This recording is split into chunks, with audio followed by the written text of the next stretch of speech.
Class 8 class chapter 2 व्यापार से साम्राज्य तक कंपनी की सत्ता का स्थापित होती है कि व्यापार से साम्राज्य तक कंपनी की सत्ता किस तरह से स्थापित होती है। कि हमारे इसके पहले वाले चैप्टर में हमने पढ़ा था कि तारीखें हमारे लिए कितनी महत्वपूर्ण है या तारीखों का उद्गम कैसे हुआ।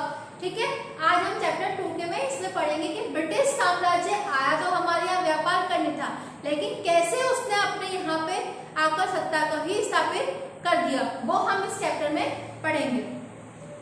मुगल बादशाहों में औरंगजेब आखिरी शक्तिशाली बादशाह थे।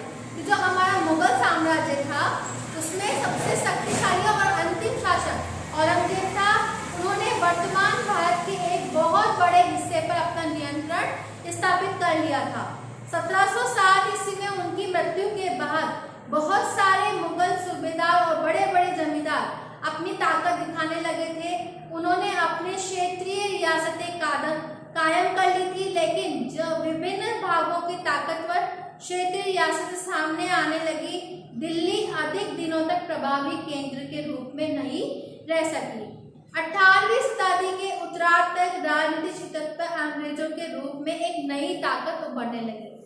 कि मुगल साम्राज्य के अंतिम के बाद में अब यहाँ पर धीरे धीरे अंग्रेजी शासन का उदय होने लगा।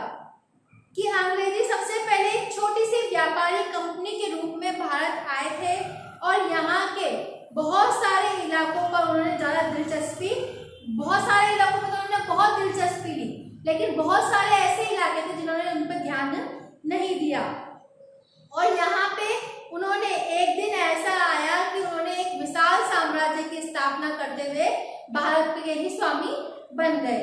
कि पूर्व में ईस्ट इंडिया कंपनी का आना, कि सन 1600 में ईस्ट इंडिया कंपनी ने इंग्लैंड की महारानी एलिजाबेथ प्रथम से चार्टर अथवा इजाजतनामा हासिल कर लिया, जिसमें कंपनी को पूरब से व्यापार करने का अधिकार मिल गया।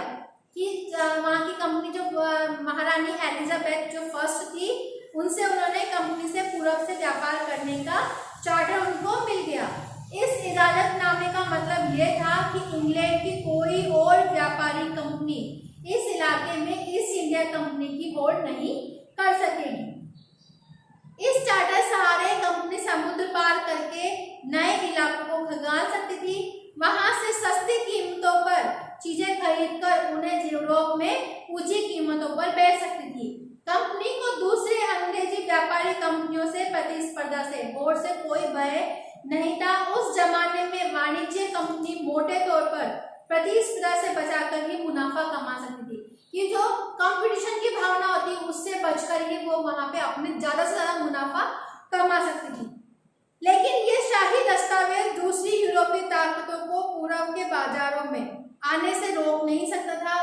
अब जब तक इंग्लैंड के जहाज अफ्रीका के पश्चिमी तट को छूते हुए हॉप पर चक्कर लगाकर हिंद महासागर पार करते थे, तब तक पुर्तगाली ने भारत के पश्चिम तट पर उपस्थित दर्जी दगा ली थी। तब तक उन्होंने भारत के जो पुर्तगाली थे वो भी भारत में आ गए थे।